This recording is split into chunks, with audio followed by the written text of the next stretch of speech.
السلام عليكم. اليوم سنتعلم الفرق بين أو و آ. الصوت آ أفتح من الصوت أو. انطق معي الكلمات التالية: بو بول، بو بول.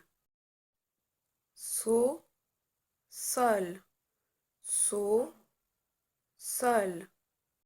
Le son A s'écrit avec la lettre O. يكتب مع الحرف O. مثلا في الكلمات fort, sortir, dormir.